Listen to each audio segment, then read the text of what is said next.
ជួបគ្នាម្ដងទៀតហើយជាមួយនឹងការស្រាយរឿងបន្តដែលមានចំណងជើងថាគេមកឆ្លងភពក្នុងពិភពហ្គេមកម្រិតមហាលំបាកហ្នឹងហើយចឹងយើងចិត្តដល់ភាពបញ្ចប់ហើយដែលផ្ដើមភាគថ្មីនេះហើយក៏ជាថ្ងៃថ្មីសម្រាប់ Alan បម្រើអាហារពេលព្រឹកដល់គ្រួសារ Cranwell តែក៏មានការវាយឃ្មោះប្រកាសអាសន្នដោយសារតែមានបិសាចមួយបានមកអុកឡុកគឺបិសាច Madagas ដែលវានឹងមកដល់ខ្លងទ្វារក្រុងខាងត្បូងនោះប្រហែលជា2ម៉ោងទៀតសយអីមេសាណាសេណូហ្វនិងកូនចៅហ្នឹងគាត់ចេញទៅប្រមាញ់សត្វបាត់ទៅហើយដល់ទៅ2ថ្ងៃទៀតបានវិលមកវិញចឹង Cranwell ក៏បញ្ជាខាង Gil ឲ្យជួយការពារនិងជំរាបប្រជាជន Alan ក៏ចង់ទៅបង្វែងដានបិសាចនោះដើម្បីពជាពេលតែ Cecil ហាមគេដោយសារតែគេនេះជាអ្នកបម្រើផ្ទាល់របស់នាងចឹងត្រូវនៅការពារទីនេះតែ Alan ក៏មានតួនាទីជាអ្នកប្រមាញ់ដែរចឹងគេត្រូវតែធ្វើហេតុនេះ Alan ក៏រត់ចេញទៅក្រៅក្រុងព្រោះអ្នកផ្សងព្រេងនៅទីនោះមិនអាចវាយឈ្នះបិសាចនោះឡើយតែសម្រាប់ខ្លួនគេផ្ទាល់ហ្នឹងក៏ប្រើម៉ាណាអស់ទៅទៀតពេល Alan រត់ទៅដល់ទ្វារក្រុងហ្នឹងឃើញថាបិសាចហ្នឹងបានមកដល់បាត់ទៅហើយពេលហ្នឹងក៏មានរទេះមួយដួលនិងមានមនុស្សនៅក្នុងហ្នឹងផងដែរចឹង Alan ក៏ប្រើថ្មដែកគប់ទៅភ្នែកបិសាចហ្នឹងធ្វើឲ្យវាខ្វាក់មកខាងហើយក៏បាននិយាយបញ្ឈឺឲ្យវាដេញតាមខ្លួនតែដល់ Alan ហ្នឹងអស់ម៉ាណាមិនតាន់មានមកវិញចឹងគេមិនអាចជប់សត្វគេចេញមកបានឡើយមានតែពឹងលើសមត្ថភាពរត់តែប៉ុណ្ណោះតែក៏ត្រូវបិសាចហ្នឹងវាយឲ្យដួលដែលវាហ្នឹងមិនតាន់ចង់សម្លាប់ Alan នោះទេពេលហ្នឹងដែរម៉ាណារបស់ Alan ក៏មានឡើងវិញចឹងគេក៏បានលុបសត្វបន្ថែមកម្លាំងខ្លះចោលដែលដាក់មេអំបៅ36ចាប4ដើម្បីបន្ថែមកម្លាំងស្ថិតលបឿននិងភាពតាន់របស់គេនិងបន្តរត់ដេញចាប់ទៀតពេលបានឆ្ងាយពីក្រុងហើយ Alan ក៏ជប់មេអំបៅគេមកសណ្ដំបិសាចហ្នឹងដែលដាក់3មើលទៅអត់កើត Alan ក៏ជប់ថែម2ទៀតតែបិសាចហ្នឹងក៏បានវាយកំទេចមេអំបៅហ្នឹងចោលអស់ចឹង Alan ក៏បានរត់លេងបិទពួនជាមួយបិសាចហ្នឹងរហូតដល់ល្ងាចហើយគេក៏អាចគេចពីខ្សែភ្នែកវាបានដែលគិតថាខ្លួនមិនអាចវាយឈ្នះវាទេណាមួយនាំវារត់ចេញឆ្ងាយពីក្រុងដែរហើយចឹងគេក៏ចង់ត្រឡប់ទៅវិញតែពេលហ្នឹងបិសាចហ្នឹងក៏បានរកឃើញ Alan ចឹង Alan ហ្នឹងក៏រត់ដាច់ជើងចោលរហូតមកដល់ក្រុងវិញសេនាយាមទ្វារហ្នឹងក៏បានយក Alan មកកាន់វិមាន Cranwell ហើយពេលដឹងខ្លួនមកវិញ Alan ហ្នឹងក៏ប្រាប់ដំណើររឿងទៅកាន់ Cranwell ផងដែរចឹងដែល Alan មានគុណសម្បត្តិការពារក្រុងជំនួសឲ្យសេនាចឹងគេទទួលបានប្រាក់រង្វាន់10កាក់មាសពីគ្រួសារ Cranwell និង10កាក់មាសទៀតពីគ្រួសារដែល Alan បានជួយពេលជាប់ក្នុងរទេះហ្នឹងបានលុយច្រើនចឹង Alan សប្បាយចិត្តដូចត្រូវឆ្នោតហេតុនេះគេក៏បានយកលុយទាំងនោះទៅទិញដាវមីស្រីតម្លៃ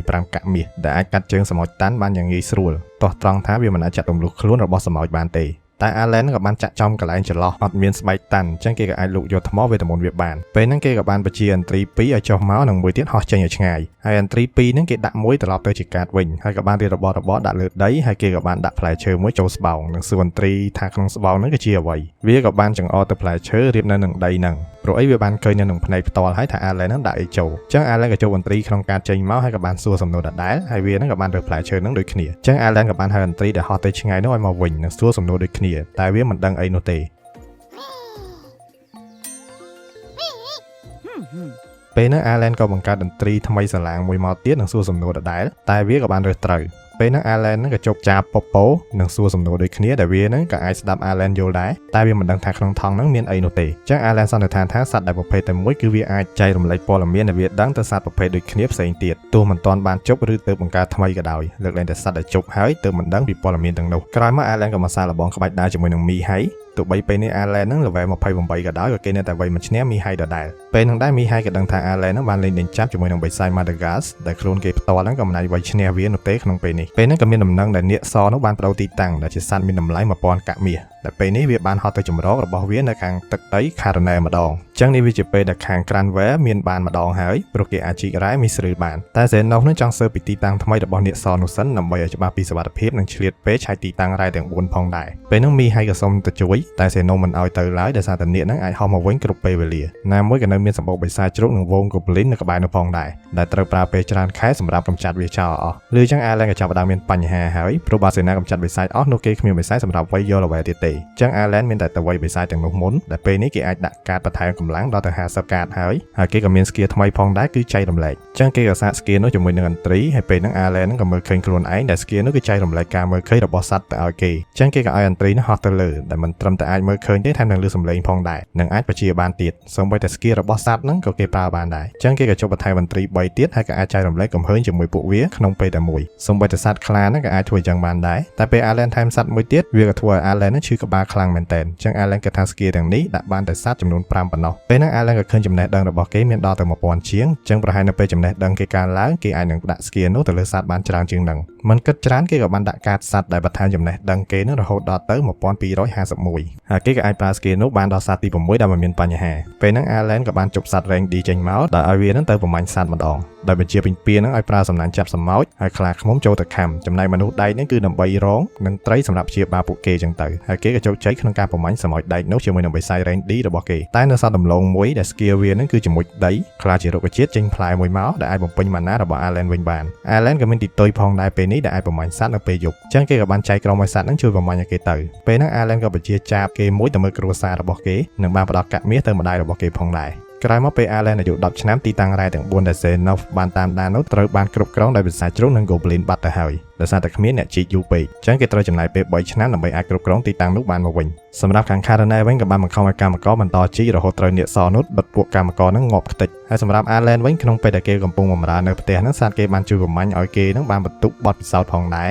ហើយពេល Allen អាយុ12ឆ្នាំគេនឹងចាក់ចេញពីក្រុមគ្រួសារ Cranwell ទៅធ្វើជាអ្នកផ្សងព្រេងក្រោយមក Allen ក៏បានទៅវាយប្រហារជំរំរបស់ Goblin ដែលមិនសមទុកឲ្យវានៅរស់ទេព្រោះ Goblin នឹងវាស៊ីមនុស្សហើយ Goblin នឹងក៏ចង់រត់តែក៏រត់មិនកើតដែរព្រោះ Allen បានឲ្យសត្វគេស្ទាក់ផ្លូវជាប់អស់ហើយពេលនោះស្ដេច Goblin ក៏បានបង្ហាញខ្លួនមកតែវាមិនមែនជាដៃគូរបស់ខ្លាឃ្មុំនោះទេអញ្ចឹង Allen នឹងក៏កំទេចជំរំវាខ្ទេចអស់ទៅនៅពេលចូលឆ្នាំមីហៃនឹងក៏បានបញ្ចប់ការសិក្សាហើយវិលត្រឡប់មកវិញតែពេលមកដល់ភ្លាមគេក៏សុំសាកល្បងក្បាច់ដាវជាមួយនឹង Allen តែម្ដងតែលើកនេះគឺគ្មានការតឲ្យនោះទេទោះបី Allen ពេលនេះគេលឿនជាងមុនមែនតែមីហៃនឹងនៅតែអាចរងដាវរបស់គេបានថែមទាំងកម្លាំងដាវក៏ខ្លាំងជាង Allen ផងដែរដោយសារមីហៃនឹងមាន skill ក្បាច់ដាវអញ្ចឹង Allen នឹងគឺនៅតែចាញ់ពេលនឹងដែរមីហៃក៏បានប្រាប់បងប្អូនរបស់គេដែលគេនឹងត្រូវចាក់ចេញទៅធ្វើបេសកកម្មទូនាទីរបស់អ្នកមានអំណាចដែលគេនឹងចាក់ចេញនៅថ្ងៃស្អែកហើយមិនដឹងថាពេលណាត្រឡប់មកវិញទេដោយឃើញ Seshi មិនដាច់អាឡ័យមីហៃក៏ប្រាប់ឲ្យនាងរងចាំរយៈពេល3ឆ្នាំ Allen ក៏ចាប់អារម្មណ៍ទៅដល់ពាក្យរបស់ Caranel មកនិយាយលើកមុនផងដែរអញ្ចឹងមីហៃក៏ចាក់ចេញទៅពឹង Allen ឲ្យជួយមើលថែ Seshi ផងក្រោយមក Allen ក៏មកវាយជំរំរបស់បិសាចជ្រូកម្ដងព្រោះគេវាយជំរំ Goblin នឹងជាង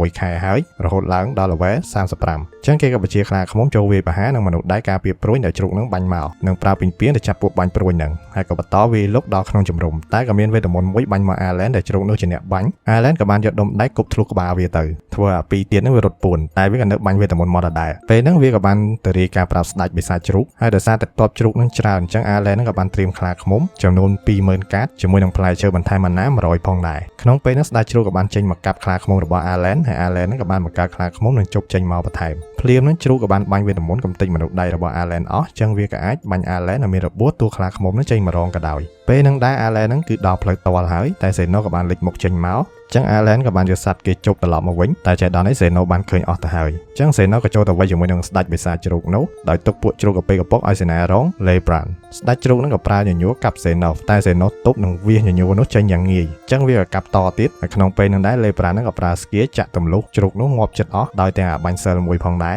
សម្រាប់ Xehanort វិញក៏បានហក់កាប់ស្ដេចជ្រូកនោះដាច់ជាពីរទៅចឹងដល់យប់ឡើង Allen ក៏មកបោះតង់ជាមួយនឹងក្រុមសេនាហើយ Xehanort នឹងក៏សង្ស័យថាជំរំ Goblin ត្រូវបានកំទេចនោះគឺជាស្នាដៃរបស់ Allen ព្រោះមើលតាមការសម្លាប់សត្វជុំវិញក្រុងការប្រមាញ់ក្តាន់សថែមទាំងឲ្យវៃមួយស្មើជាមួយនឹងមីហៃទៀតចឹងគាត់គិតថា Allen នឹងគឺមានជំនាញដែលតាក់ទងនឹងសត្វគាត់ឃើញមិញហ្នឹង Cranwell ក៏ដឹងថា Allen មានជំនាញដែរទើបបានគាត់ឲ្យ Allen នឹងធ្វើអ្នកប្រមាញ់ចឹង Xehanort សន្យាថាជួយលាក់រឿងនេះបើសិនជា Allen ព្រមផ្ដល់ព័ត៌មានពីការប្រមាញ់របស់គេទៅគាត់ Allen ក៏យល់ព្រមហើយគេក៏ចម្លែកដែរដែល Xehanort មានរបួសនៅក្នុងយ៉ាងធំតែនៅរស់ធម្មតាចឹង Allen ក៏មកវាយជំរំបិសាចជ្រូកតទៀតដែលគេរៀនក្បួនបិទទ្វារវាយជ្រូកតែម្ដងនិងផ្ដោតសំខាន់លើជ្រូកដែលបាញ់សិលគឺសម្រាប់មុនគេក្រោយមកក៏មានអាម៉ាតខាងរាជវាំងហ្នឹងមកវិមាន Cranwell ដែលគេបានយកกระดาษសម្ដីប្រចាំថ្ងៃរបស់មីហៃមកឲ្យក្រុមគ្រួសាររបស់គេដោយមីហៃហ្នឹងបានបំពេញតួនាទីរបស់អ្នកមានអំណាចនិងបានស្លាប់ក្នុងពេលបំពេញការងារតែវាលឿនពេកហើយដែលមីហៃទៅបញ្ចប់ការសិក្សារយៈពេល6ខែតែទៅភ្លាមងាប់ភ្លាម Cranwell ក៏ថាមកពីគេហ្នឹងជាអ្នកមានអំណាចថ្នាក់ទាបចឹងយកកូនគេទៅធ្វើផ្ទាំងស៊ីបយកមកតែតែពួកហ្នឹងយកស្ដេចមកគំរាមចឹង Cranwell គ្មានពីអ្វីត្រូវតវ៉ាទៀតទេ Allen ក៏ដឹងថាតួនាទីអ្នកមាននេះគឺជាតួនាទីស្លាប់ក្រោយមក Seshi ហ្នឹងក៏បានបាត់ខ្លួនដោយសារតែនាងផ្លោះចេញតាមបង្អួចចឹង Allen ក៏បានចេញទៅតាមរកនាងហើយរកឃើញឬអត់ចាំទស្សនាវីដេអូក្រោយបាយ絶対に見つけ出してみせる変なこと考えるんじゃないぞ Please, sir, I want some more.